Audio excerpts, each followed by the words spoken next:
দেখুন পঞ্চমীতে যেভাবে বৃষ্টি হচ্ছে হালকা মাঝারি, তাতে সকলেরই মন খারাপ করছে যে বাকি দিনগুলো অর্থাৎ পুজো পঞ্জিকা মতে শুরু আগামীকাল, সেগুলো ভালো যাবে তো? আবহাওয়া জানিয়ে রাখি আপনাদের, আবহাওয়ার পূর্বাভাস বলছে অষ্টমীর পর ফের তৈরি হবে ঘূর্ণাবর্ত এবং নবমীতে ভারী বৃষ্টির সতর্কতা রয়েছে।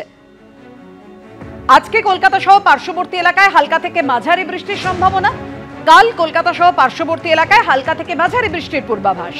সপ্তমীতে কলকাতা সহ পার্শ্ববর্তী এলাকায় কমতে পারে বৃষ্টি, কিন্তু অষ্টমীতে বৃষ্টি কলকাতায় কমলেও রাজ্য জুড়ে বিক্ষিপ্ত হালকা বৃষ্টির সম্ভাবনা রয়েছে। নবমীতে কলকাতা সহ পার্শ্ববর্তী এলাকায় বাড়তে পারে বৃষ্টির পরিমাণ, আর দশমীতে কলকাতা সহ পার্শ্ববর্তী এলাকায় ভারী বৃষ্টির সতর্কতা রয়েছে।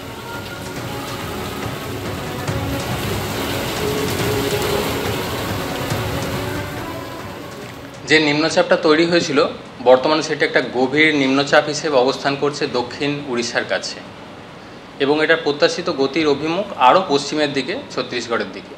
শক্তি আগামী 24 ঘন্টায় কিছুটা কমবে। দক্ষিণবঙ্গে 27 থেকে 28 তারিখের মধ্যে হালকা থেকে মাঝারি ধরনের বৃষ্টিপাতের সম্ভাবনা থাকছে, প্রধানত মেঘলা আকাশ। 1 তারিখ থেকে আবার সামান্য একটু বাড়ার সম্ভাবনা রয়েছে, মেনলি হালকা থেকে মাঝারি ধরনের বৃষ্টিপাতের সম্ভাবনা থাকবে 1 তারিখে। 2 তারিখে গিয়ে বৃষ্টিপাতের পরিমাণ আরও বাড়ার সম্ভাবনা রয়েছে। 2 তারিখে কলকাতার ক্ষেত্রেও ভারী বৃষ্টির সতর্কতা থাকছে। 3 তারিখেও মেঘলা আকাশ থাকবে, মাঝারি ধরনের বৃষ্টিপাতের সম্ভাবনা থাকবে কলকাতা পার্শ্ববর্তী অঞ্চলের জন্য। মৎস্যজীবীদের জন্য সমুদ্রে দমকা হাওয়া থাকার কারণে আজকের দিনটা অর্থাৎ 27 তারিখ এবং 1 তারিখে পরের সিস্টেমটার জন্য সমুদ্রে যেতে নিষেধ করা হয়েছে, অর্থাৎ 27 তারিখ এবং 1 তারিখ মৎস্যজীবীদের জন্য সতর্কতা থাকছে। শহর জুড়ে পুজোর আমেজ, সকাল থেকে আকাশে মেঘ রোদের খেলা, বৃষ্টির বুকুটি মাথায় নিয়েই রাস্তায় নেমেছেন উৎসবপ্রিয় বঙ্গবাসী।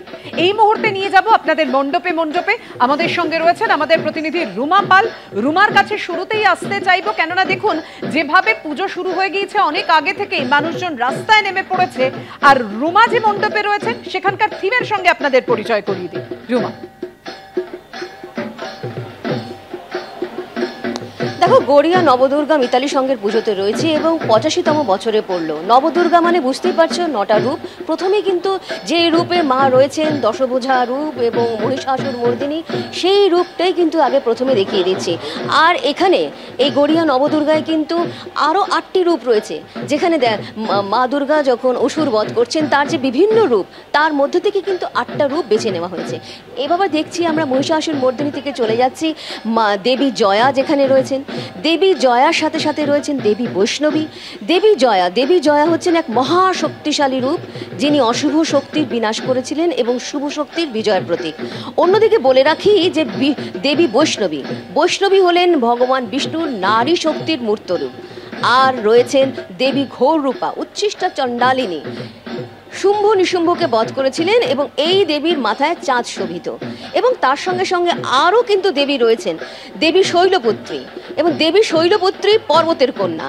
এবং তার সঙ্গে সঙ্গে এটাও রয়েছে যে এই 8টি রূপের মধ্যে সবথেকে যেটা প্রধান সেটা হচ্ছে, যেখানে বলছিলাম যে একদম মহিষাসুর মর্দিনী। এবার আমরা চলে এসেছি দেবী মাতঙ্গী রয়েছেন, দেবী মাতঙ্গী রূপ যেখানে রয়েছেন, এবং তার পাশেই রয়েছেন দেবী কালরাত্রি, এবং তার সঙ্গেই রয়েছে দেবী আরও 2জন দেবীর মূর্তি যেখানে রয়েছেন। এবং অর্থাৎ বুঝতে পারছো এই যে গড়িয়া নবদুর্গা, সেখানে কিন্তু দেবীর 9টা রূপ, এবং প্রতিবারই কিন্তু এই 9টা রূপই থাকে। একটা প্রধান রূপ যেখানে মহিষাসুর মর্দিনীর রূপ, অন্যদিকে রয়েছে দেবীর আরো 8টি রূপ। জানিয়ে রাখি, দেখো, মাতৃ আবাহন।